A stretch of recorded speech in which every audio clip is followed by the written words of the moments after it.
Welcome to Ithaca Politics. Today's show, in honor of Election Day, will look at the not-so-serious side of Ithaca's political life. Prior to any lawsuits, we thank everyone for being good sport.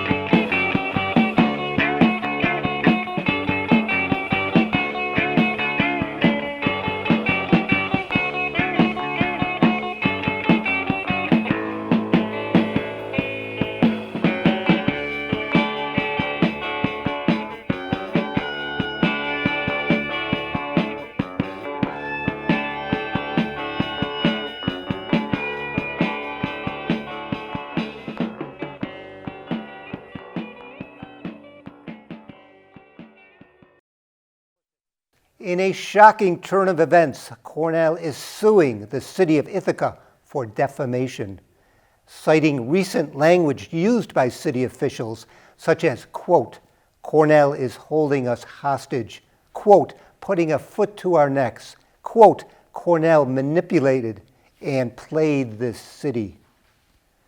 So Cornell is claiming that their reputation was irreparably harmed and is seeking damages of $4 million per year for 15 years.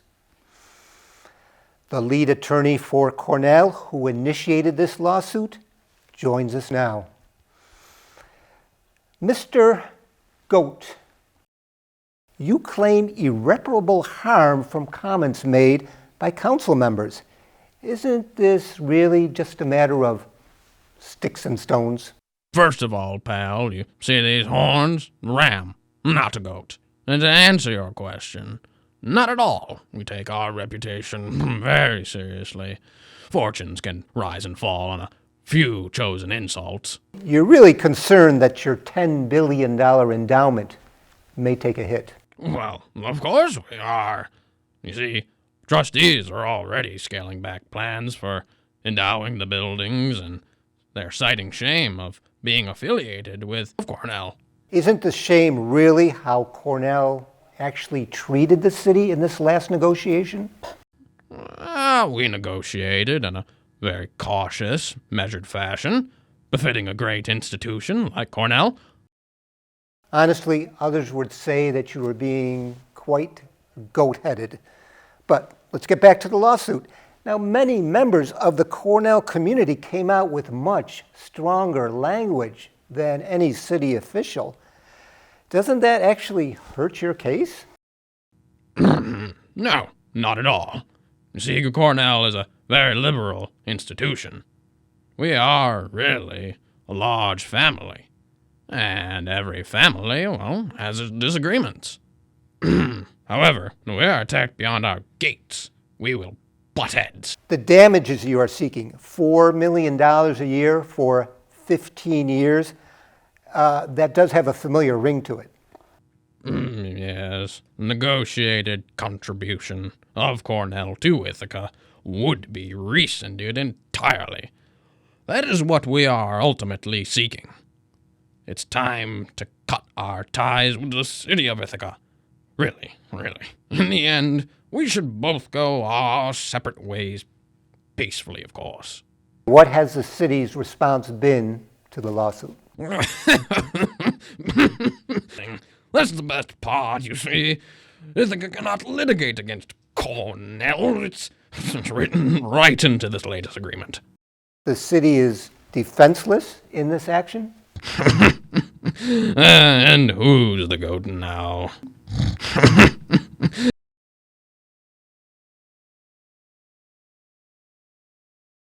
It's been a long road for the city to transition to a city administrator who will be taking over many of the mayoral responsibilities. Now, the city has hired a consultant to lead the job search, so the consultant has joined us today and will give us an update. Welcome. Thank you, Tom. So please, first tell us how you became a consultant for the city and how you designed a search for this important position. Well, I answered a Craigslist ad, Tom, And also, I think I was the only applicant who said that they would accept their pay in Ithaca hours. Well, I could see the Craigslist, but honestly, Ithaca Hours has been a little bit out of it for about 10 years. I believe you're being a little bit scammed by the city here. We'll see. But anyway, tell us, what's the latest? How's the search going? The search is actually going great. We've actually found a candidate already. That is good news. That is good news. What can you tell us about them? I can do even better than that. The candidate is actually here, and if you're interested, I can bring them out and you can meet them yourself. That would be perfect. Please go ahead. All right, give me just 1 second. Well, this is a first for Ithaca Politics. We will be seeing this city administrator before anybody else, and I look forward to seeing what this person's all about. So I take it the candidate didn't show up after all. No. It's me.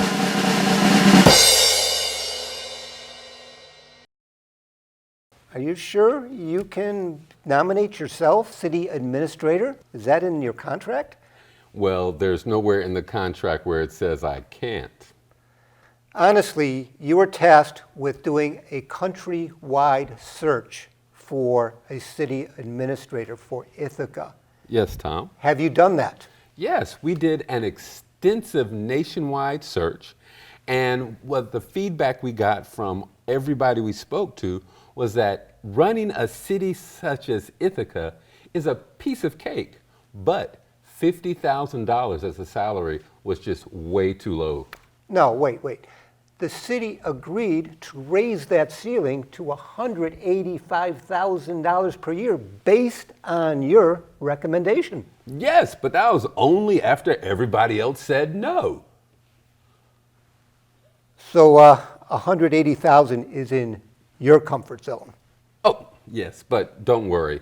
I wouldn't take a penny more. Honestly, it's hard to believe we just don't have a larger pool of candidates than just yourself. Oh, no, there are other candidates, and one of the other candidates is actually here as well. Would you like to meet them? Sure. Bring them out. All right, just 1 second.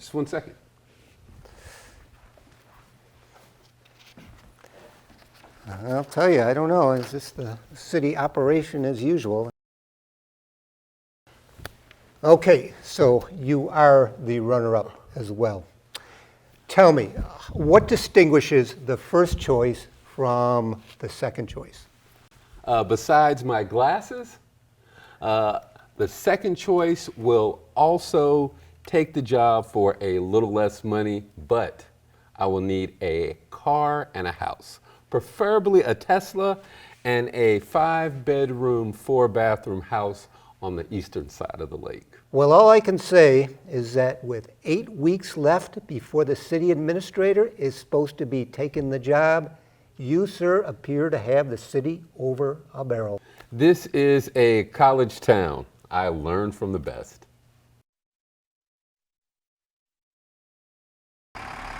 Now, a word from our sponsor. Time to get up. My favorite show is on. Welcome to Ithaca Politics. The latest resolution before council regarding homeless encampment in the jungle essentially removes the language of enforcement of unhoused people sleeping in public places. Yeah. So how would you respond if we have an individual that is sleeping in a Seneca Street bus shelter and he won't accept kind of the nudges from the outreach workers to... Whoa! They talking about me? I think the idea of an outreach worker encouraging someone to go live in the jungle is terrifying. And He's not kidding. Since the city took it over, the place has gone to hell. I think what you have done is highlight the gap that is existing in the current policy. Lady, I've been a gap in the policy since I was 7 years old. So, like, if the question is, should we do nothing or should we do something? the first question would be, why are they not allowed into the shelter? And I assume, do you know why? The guy asked a lot of questions. Must be a social worker. All you can really do is be an aid to that person and really just try to advocate for them and be the person to hold their hand step by step. We have to act in a way that matches our values as a city, of our values as a community. I think we can all agree that those values don't endorse locking someone in jail over sleeping in the Seneca Street garage. We will find someone who's willing to support a person who needs housing for the night or a few days, and people will donate to make that happen. I didn't know so many people were looking out for me. Makes me sleep easier.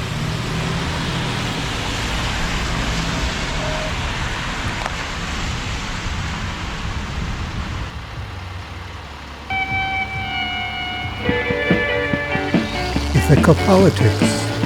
Don't leave home without it.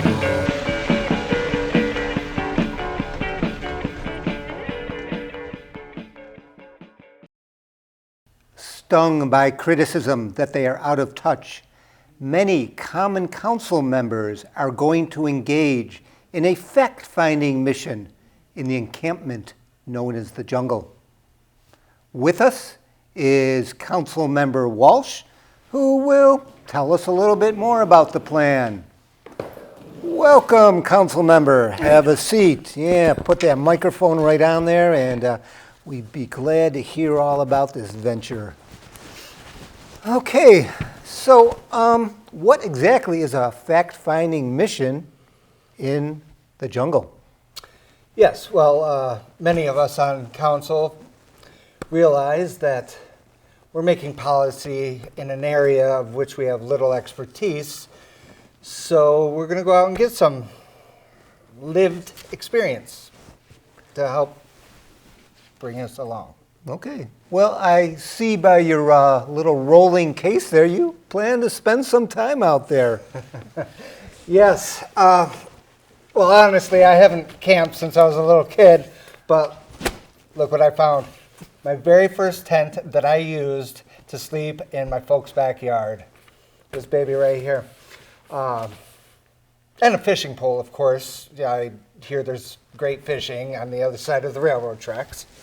Well, sir, I would be a little bit leery of the inlet there. The fish have been known to be a bit contaminated coming out of there. Oh, well, then I'll use it as a bonding experience with my fellow jungle mates. I feel that you can really get to know somebody with sitting for hours on the bank, just us and the fishing line. Something kind of like a Tom Sawyer experience, I take it. Okay. In terms of cooking, I mean, are you kind of experienced in cooking outdoors? Oh, sterno. You're going to be using a little sterno, I see. Not a campfire for you? Oh, no. From what I understand, campfires are illegal on city property. And I, as a council member, really should be setting an example for everyone to follow the rule of law. Okay. Well, also joining us is a consultant that the city hired for the council members to prepare themselves better for homelessness. And welcome our next guest, Ichabod. Have a seat. Rule of law, you say? You say rule of law? Yes. Well, that's why we're out there. We don't like rule of law. Or excuse me. And what's this fishing on the bank? What, like a trust company or something you talking about? You guys up on the hill there? Well, right, sorry. Ichabod, tell us a little bit about why the city chose you as the consultant and a little bit about your experience. Well, I actually approached the city. I said, I think some of y'all folks with the suits and ties, you ought to come on down there and see what it's like. See what, you know, the people are actually nice. They help each other out if they don't take things from each other and that sort of thing every once in a while. But, you know, share and share alike. And yeah, it'd be a good idea. And we're looking for some alternatives as well. Councilmember Walsh showed us a few things. How well prepared do you think he is? Well, where's that tent you had there? When you bring that up right here. Now, you say you use this as a kid. Yeah, you use this as a kid. You were, what, 6 years old or something? You ain't going to fit in that tent. You ain't going to fit in that tent. You may have a lot of problems when you think you're going to fit in that tent. I'll show you what you need. You need yourself a tarp, and you need yourself some rope, and some pots and pans, and all this. Oh my God, that smells. Well, you know what?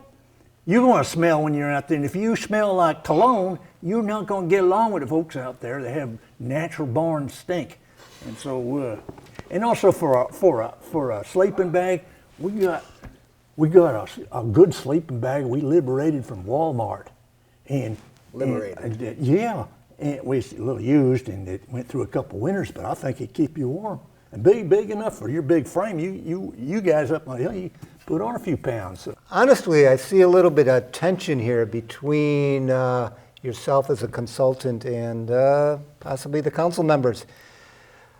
Really, is there any light at the end of the tunnel for people that are homeless? Well, for every council person going into the jungle, there will be a jungle resident that will take temporary leave and move into a council member's home. That's kind of what I had in mind. Really? Whose idea was this? Yeah, well, you know, we all take a chance, get somewhere you can get a shower and a good meal and a roof over your head instead of a tarp over your head every once in a while. I get tired of that after a while. You know, some of us got jobs. We go work that job, and you come back. Camping ain't a vacation for us. You know, folks go camping. Oh, let's go camping. I say, you want to live like a migrant laborer for vacation? No, I don't think so. So getting into your house might be really nice. I expect you got a pretty nice house. And, well, I guess with those words. Yeah, but there's a problem though. It's only going to be like a couple weeks or something, you know. Weeks. A month? Okay. But, days. Well, I thought you were going to say, well, a month or so. Anyway, and what's your long-term solution for us folks out there? Some of us don't want it, but some of us need it and do. What you going to do? What's that council just going to be on? Go out and see what it's like and then go back to your house? Okay, well, I kind of see there's a little bit of a difference in your guys' approach to this fact-finding mission, but we are a bit out of time. So, Councilmember Walsh, we will be following you, hopefully, and visit you down there in your encampment in the jungle, see how things are going, and I hope, as a consultant, Ichabod, you're going to stay in touch as well. Well, I look forward to staying in that house, I'll tell you that. I will bet.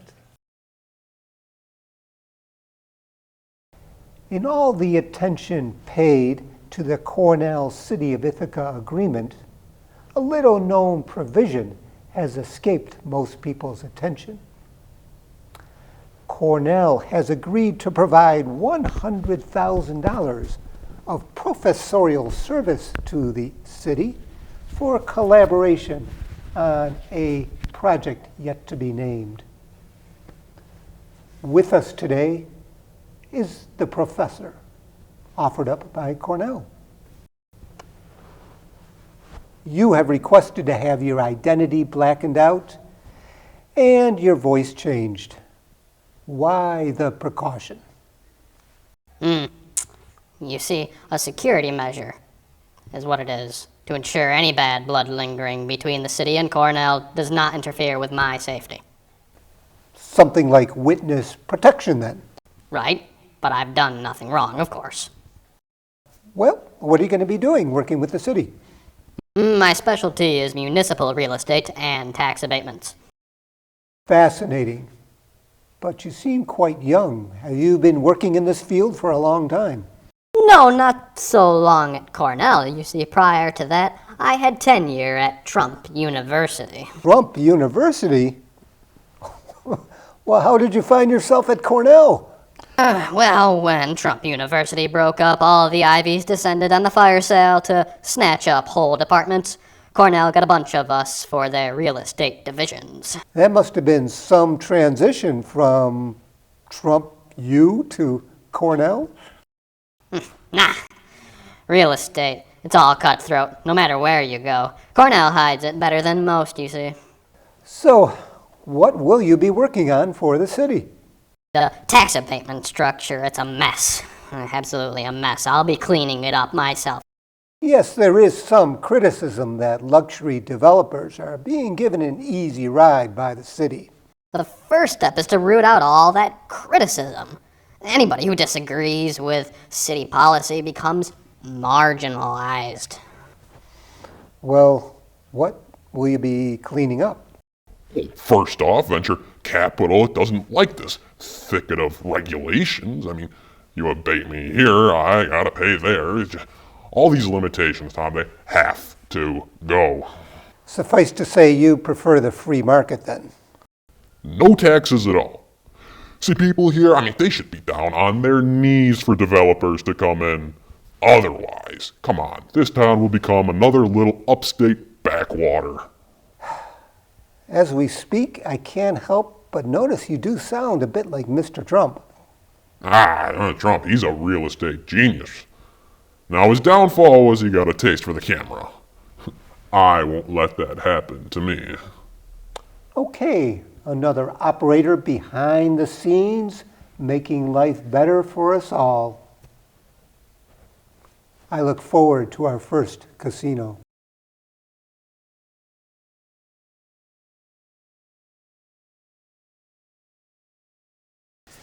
Snow season is soon upon us, and it's that time of year for Public Works to declare they do not have the wherewithal to remove snow from sidewalks and curbs to provide safe pedestrian passage. So, City Council has put out the bid to independent contractors, and we have two of the finalists with us here today. Well, convince us, guys. Who's the best once the snow starts falling to clear the sidewalks? Well, I'll start. I've got hundreds of kids ready to shovel snow across Ithaca's neighborhoods when I send a simple text.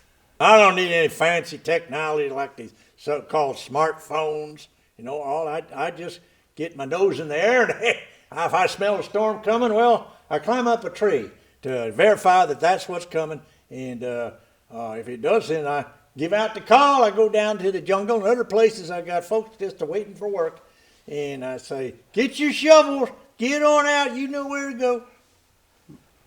All my people have the latest technology from NOFA. It has proven 99% accuracy when predicting snowfall for the next 24 hours.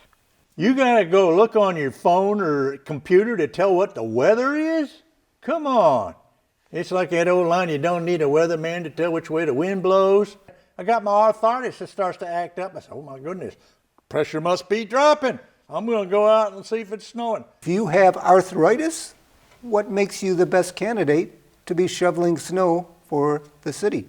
Well, I can out-shovel this young whippersnapper in a minute. Bring it on, old man. The next time it snows, I'll meet you out there at the end of Green Street. Okay, and you just wait for me. I'll show up about 3 hours later. I'll shovel you into a snowbank. All right, fellas. Let's kind of get back to business here.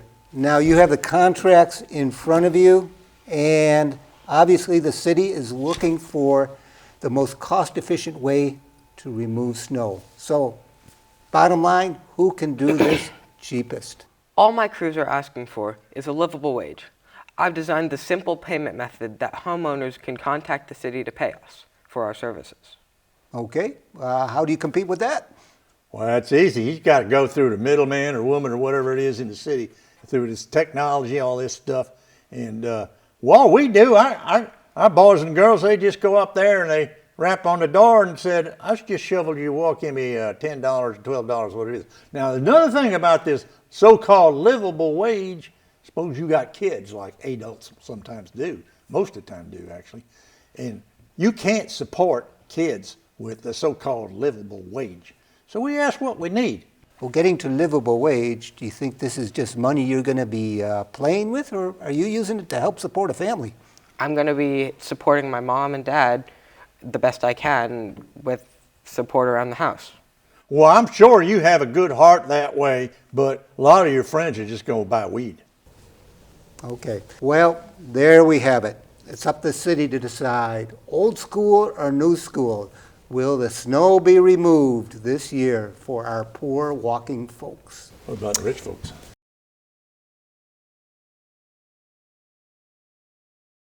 The mayor's race in Ithaca, New York has ended in a tie. Both the Republican and Democratic candidates have the same number of votes. In order to spare the county the cost of a runoff election, both candidates have agreed to share the job as mayor. Welcome to you both. So, why exactly did you choose to share the job of mayor? Well, as you know, there's enough political strife in the world, and we both thought that we could really show that two opposing parties can really run a small town together. And I wanted to keep an eye on this guy. I would say it takes a great leap of faith to have both a Republican and a Democrat together. That faith is really not much in supply these days. Oh, deliberations were no walk in the park. But I listened intently and thought she really had some good ideas. I trust a Democrat about as far as I can throw him. And by the looks of this guy, that ain't very far. Did you run this past Common Council, or are you two just going to elope together? Council can be a bit obstinate, but with more heads in the mix, we can only make good policy, right? Council? F him. Honestly, you two seem to be a little bit of a different temperament. Are you sure this is really going to work? You know, I caucused with the Democratic Party, and I showed them that I'm in this for the long haul. And I'll prove it to her, too. My party backs me 110%. And when this guy caves, we're ready to move in. We'll leave it there. Somehow, I think these guys are not going to get much of a honeymoon, though, from Common Council.